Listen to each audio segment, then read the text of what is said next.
নমস্কার, আপনারা দেখছেন আপডেট বাংলা। খবরের প্রথমে দেখে নেব আজকের সংবাদ শিরোনাম। বাংলার সমস্ত সিভিক ভলেন্টিয়ারদের জন্য নবান্নের নতুন নির্দেশ। রাজ্য পুলিশে বিরাট বদল আনলেন মমতা। বাংলাদেশ ইস্যুতে বড় পদক্ষেপের পথে ভারত। পাড়ায় পাড়ায় লক্ষ্মীর ভান্ডার ক্লাব মহিলাদের জন্য এবার আরো এক নতুন উদ্যোগ। সুপ্রিম কোর্টে প্রাক্তন জামাইয়ের কাছে এই মামলা সারলেন কল্যাণ। হলো সিবিআই নির্দেশ। যারা ভারতের পতাকায় পা দিয়েছে বাংলাদেশকে চরম হুঁশিয়ারি দিলেন শুভেন্দু অধিকারী। বিজেপির শাসিত এই রাজ্যে পুরোপুরি নিষিদ্ধ হলো গোমাংস। আবাসের প্রত্যেক উপভোক্তাকে 7,000 টাকা করে দিতে হবে, পঞ্চায়েত প্রধানের ভিডিও ভাইরাল। কৃষকদের পাশে দাঁড়ালেন ধনখড়, তোপ দাগলেন কৃষি মন্ত্রীকে। দুর্নীতিগ্রস্ত প্রার্থীকে জামিন দিলে সমাজে কি বার্তা যাবে, প্রশ্ন সুপ্রিম কোর্টের। আসছে বিস্তারিত খবরে। পশ্চিমবঙ্গে সিভিক ভলেন্টিয়ারদের জন্য মাঝে মধ্যেই নানান ঘোষণা করে পশ্চিমবঙ্গ সরকার। কখনো সিভিকদের জন্য থাকে ভালো খবর, আবার কখনো বিভিন্ন নির্দেশ দেওয়া হয় তাদের। আদালতের তরফে সিভিক ভলেন্টিয়ারদের কার্যক্রম নিয়ন্ত্রণ করা হয়েছে। ইতিমধ্যেই যা সিদ্ধান্ত হয়েছে, রাজ্য সরকার প্রায় 1.15 লক্ষ নাগরিক স্বেচ্ছাসেবকদের ট্রেনিং দেওয়ার সিদ্ধান্ত নিয়েছে। যদিও কলকাতা পুলিশ ইতিমধ্যেই তাদের ভলেন্টিয়ারদের প্রশিক্ষণ দেওয়া শুরু করেছে বলেই খবর মিলেছে, তবে রাজ্য স্তরের কতটা অগ্রগতি হয়েছে সেটাই জানার বিষয়। এখন প্রশ্ন হলো, এই প্রশিক্ষণে কি শেখানো হবে? সূত্রের খবর, প্রশিক্ষণে আইন শৃঙ্খলার উপর মূলত ফোকাস করা হবে। প্রশিক্ষণ কর্মসূচিতে স্বেচ্ছাসেবকদের শেখানো হবে কিভাবে জরুরি পরিস্থিতি মোকাবিলা করতে হয় আর জনগণের সাথে যোগাযোগ করতে হয়।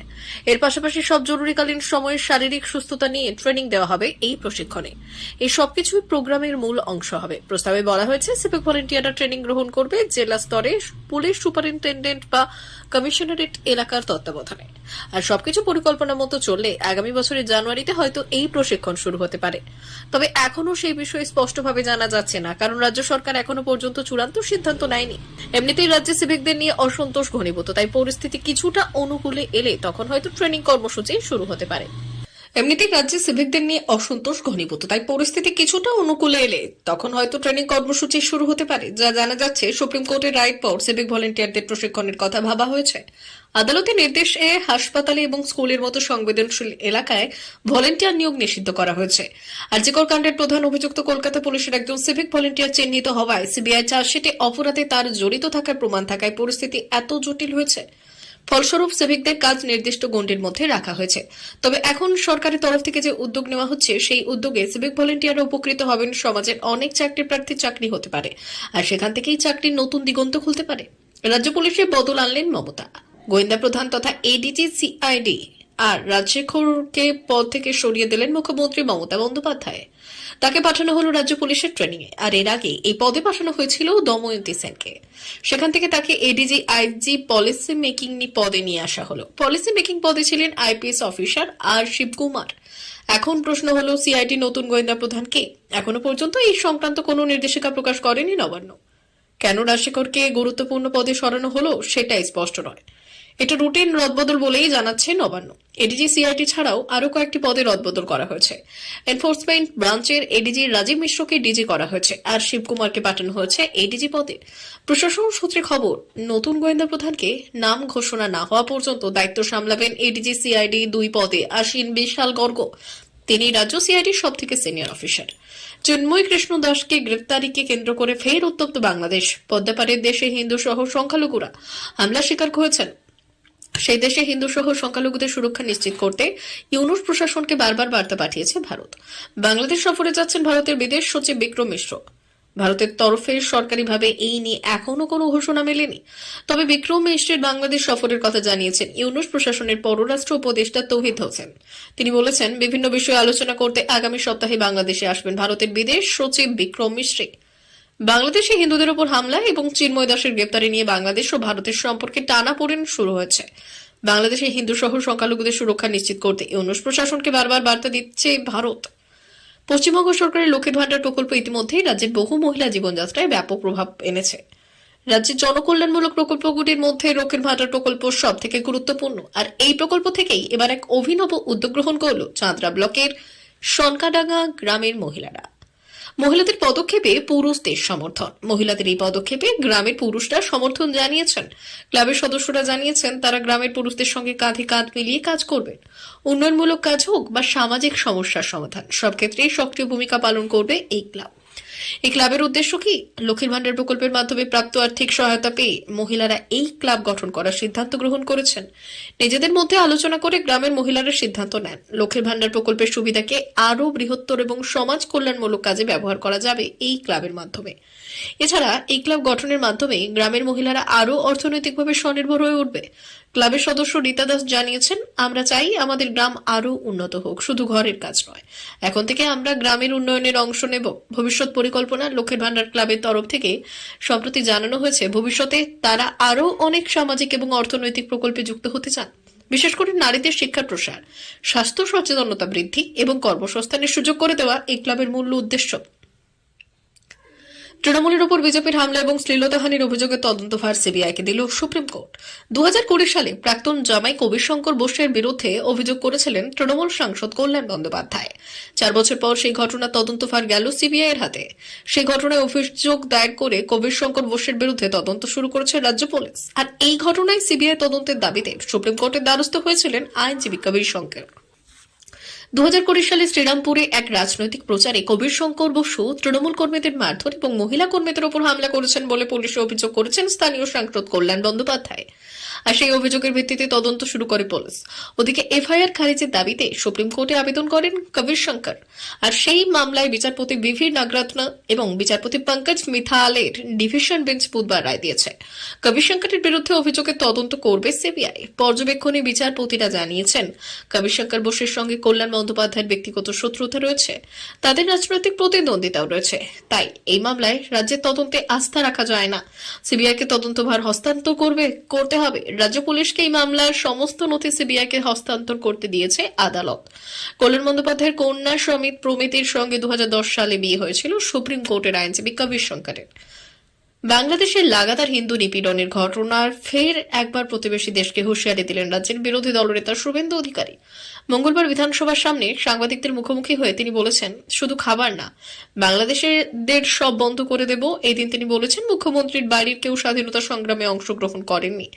এদিন সাংবাদিকরা শুভেন্দুবাবুকে প্রশ্ন করেছেন সন্ন্যাসীদের পেট্রাপোল অভিযান নিয়ে। মুখ্যমন্ত্রী বিধানসভায় বলেছেন ওরা বাংলাদেশের খাবার বন্ধ করতে গেছে। জবাবে শুভেন্দুবাবু বললেন, ভারতের পতাকায় যারা পা দিয়েছে শুধু খাবার না, তাদের আর কি কি বন্ধ করি আপনারা দেখুন। ওদের চিকিৎসা বন্ধ করে দেব। দেশ আগে। মুখ্যমন্ত্রী দেশের মর্ম বোঝেন না বলে এই ধরনের কথা বলেন। এরপরই মমতা বন্দ্যোপাধ্যায়কে আক্রমণ করেছেন শুভেন্দুবাবু এবং বলেছেন, আমরা পরিবারের বিপিন অধিকারী স্বাধীনতা সংগ্রামে অংশগ্রহণ করে 8 বছর জেলে ছিলেন।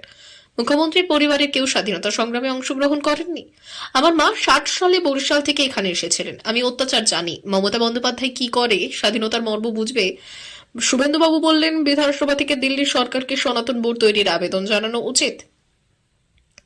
গোটা পৃথিবীতে এনআরসি আছে, আমাদের দেশেও শ্যামাপ্রসাদ মুখোপাধ্যায়ের মাটি পশ্চিমবঙ্গ থেকে আওয়াজ উঠবে। We want NRC. এনআরসি হলে রোহিঙ্গাগুলো থাকতে পারবে না। এটা হিন্দু মুসলমানের বিষয় নয়, এটা ভারতীয়দের নিজস্ব বিষয়। অসমে পুরোপুরি নিষিদ্ধ হলো গোমাংস খাওয়া। বুধবার সেই রাজ্যের মুখ্যমন্ত্রী হেমন্ত বিশ্ব শর্মা জানিয়েছেন, গোমাংস নিয়ে অসমে আগে যা আইন ছিল সেটা খানিকটা বদল করা হচ্ছে। নতুন বেশ কিছু বিষয় সংযোজন করা হয়েছে। ফলে হোটেল, রেস্তোরাঁ সহ একাধিক জায়গায় গোমাংস খাওয়া একেবারে নিষিদ্ধ। বুধবার হেমন্ত জানিয়েছেন, গোমাংস ভক্ষণ নিয়ে বৈঠকে বসেছিল রাজ্যের ক্যাবিনেট। সেখানেই সিদ্ধান্ত নেওয়া হয়েছিল গোমাংস খাওয়া নিয়ে এখন যে আইন রয়েছে সেটি সংশোধন করা হবে। অসমে এতদিন পর্যন্ত নিয়ম ছিল রাজ্যে গোমাংস বিক্রি করা যাবে না। তাছাড়া মন্দির সংলগ্ন 5 কিলোমিটার এলাকাতে গোমাংস ভোজন নিষিদ্ধ। জানা গিয়েছে নতুন আইনে হোটেল এবং রেস্তোরাঁতে গোমাংস বিক্রিতে নিষিদ্ধ করা হবে। এছাড়াও প্রকাশ্যে বা কোনো অনুষ্ঠানে গোমাংস খাওয়া যাবে না। কেবল মন্দির সংলগ্ন এলাকায় নয়, গোটা রাজ্য জুড়ে এই নতুন আইন কার্যকর হবে বলে জানিয়েছেন হেমন্ত। উপভোক্তা প্রতি 7,000 টাকা করে তুলে দিতে হবে পঞ্চায়েত সদস্যদের। নির্দেশ গ্রাম পঞ্চায়েত প্রধানের। তৃণমূল প্রধানের এই নির্দেশ দেওয়ায় ভিডিও ভাইরাল। আর এই ভাইরাল ভিডিও ঘিরে শোরগোল মালদার কালিয়াচক 3 নম্বর ব্লকে। যদিও এ বিষয়ে মুখ খুলতে চাননি কৃষ্ণপুর গ্রাম পঞ্চায়েতের প্রধান আব্দুল আহাদ। এ বিষয়ে প্রধানের বিরুদ্ধে মুখ খুলেছেন পঞ্চায়েতের বিরোধী সদস্য থেকে শাসক সদস্য। জেলা শাসকের কাছে লিখিত অভিযোগ দায়ের হয়েছে। ঘটনার তদন্তের নির্দেশ দিয়েছেন মালদা জেলা শাসক। পঞ্চায়েত নির্বাচনে কংগ্রেস এবং বিজেপির সমর্থনে মালদার কালিয়াচক 3 নম্বর ব্লকের কৃষ্ণপুর গ্রাম পঞ্চায়েতের প্রধান নির্বাচিত হল নির্দল থেকে নির্বাচিত আব্দুল আহাদ। যদিও পরবর্তী সময়ে প্রধান তৃণমূলে যোগদান করেন। আর এই তৃণমূল প্রধানের বিরুদ্ধে ভিডিও অফিসের নাম করে আবাসের উপভোক্তাদের কাছ থেকে 7,000 টাকা করে পঞ্চায়েত সদস্যদের কালেকশন করার নির্দেশের ভিডিও ভাইরাল হয়েছে। আর এই নিয়েই শুরু হয়েছে রাজনৈতিক চাপানোত্তর। কংগ্রেসের অভিযোগ, এর সাথে তৃণমূলের বড় নেতাদেরও যোগসাজশ রয়েছে। যদিও পাল্টা তৃণমূলের দাবি, কেউ যদি অন্যায় করে দল তাকে রেয়াত করবে না। কেন্দ্রীয় সরকারের বিরুদ্ধে সরাসরি তোপ দাগলেন উপরাষ্ট্রপতি জগদীপ ধনখড়। আর তার নিশানায় কেন্দ্রে ছিলেন কৃষিমন্ত্রী শিবরাজ সিং চৌহান। জগদীপ ধনখড়ের এই ক্ষোভের কারণ কৃষক আন্দোলন। ইতিমধ্যেই 5 দফা দাবি নিয়ে আন্দোলনে নেমেছেন দেশের কৃষকরা। কৃষিমন্ত্রীর দিকে প্রশ্ন তুলে জগদীপ ধনখড় জানতে চাইলেন, লিখিতভাবে সরকারের তরফে কৃষকদের যে প্রতিশ্রুতি দেওয়া হয়েছিল তা পূরণ করা হয়নি কেন? সম্প্রতি দিল্লিতে এক অনুষ্ঠানে উপস্থিত হয়েছিলেন উপরাষ্ট্রপতি। সেখানে কৃষক আন্দোলন ইস্যুতে কৃষিমন্ত্রীর উদ্দেশ্যে ধনখড় বলেছেন, এক একটা মুহূর্ত অত্যন্ত গুরুত্বপূর্ণ। অনুগ্রহ করে জানান, কৃষকদের যে প্রতিশ্রুতি দেওয়া হয়েছিল তা কি পূরণ হয়েছে? প্রতিশ্রুতি পূরণে কি পদক্ষেপ নেওয়া হয়েছে?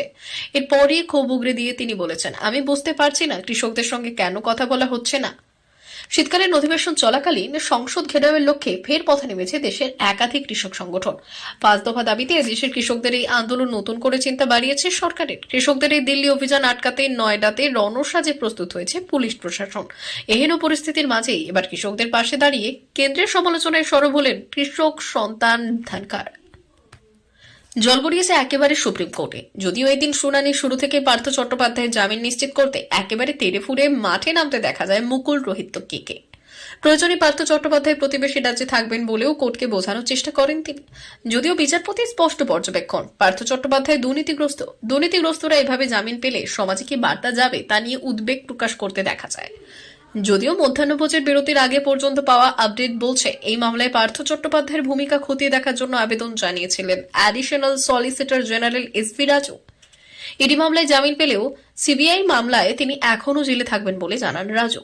পাল্টা মুকুল রোহিতগি বলেছেন, সবাই জামিন পাচ্ছেন, সেখানে দুর্নীতি হয়েছে, সমাজে আমরা কি বার্তা দেব? দুর্নীতিগ্রস্ত মানুষরাও জামিন পেতে পারেন, কিন্তু পার্থ যে 2.5 বছরের বেশি সময় জেলে আছেন তা মনে করান রোহিতগি। পাল্টা বিচারপতি সূর্যকান্ত বলেছেন, তাতে কি? আপনার কাছ থেকে কোটি কোটি টাকা উদ্ধার হয়েছে, তপ্ত হয়ে ওঠে এজলাস। আর যে জায়গায় টাকা উদ্ধার হয়েছে সেই জায়গার মালিকানা পার্থ চট্টোপাধ্যায় নয় বলে দাবি করেছেন আইনজীবী মুকুল রোহিতকে। আর এইসবের মধ্যে ফের নিজের পর্যবেক্ষণের কথা জানিয়েছেন বিচারপতি। সাব বললেন, একাধিক সংস্থার সঙ্গে মন্ত্রী হয়েও পার্থ চট্টোপাধ্যায় যুক্ত ছিলেন, এটা অফিস অফ প্রফিটের মধ্যে পড়ে। তিনি নিজে ডিরেক্টর নিয়োগ করেছিলেন পার্থ চট্টোপাধ্যায় এবং অর্পিতা, এবং বেসরকারি সংস্থার নামে একযোগে সম্পত্তি কেনা হয়েছে। তিনি ডামি পার্সন রেখেছেন। পার্থ চট্টোপাধ্যায় যে একজন মন্ত্রী ছিলেন তাও তিনি মনে করিয়েছেন। তার কথায় মন্ত্রী হয়ে নিজের বিরুদ্ধে নিশ্চয়ই তদন্তের নির্দেশ দেবেন না। যতদিন তিনি মন্ত্রী ছিলেন তাকে কেউ ছোবে না, এটাই স্বাভাবিক। কিন্তু কোর্টের হস্তক্ষেপের পর এবং কেন্দ্রীয় এজেন্সির তদন্তের পরই সব বিষয় সামনে এসেছে। প্রিয় দর্শক, এখনকার মতো খবর এই পর্যন্তই। ধন্যবাদ।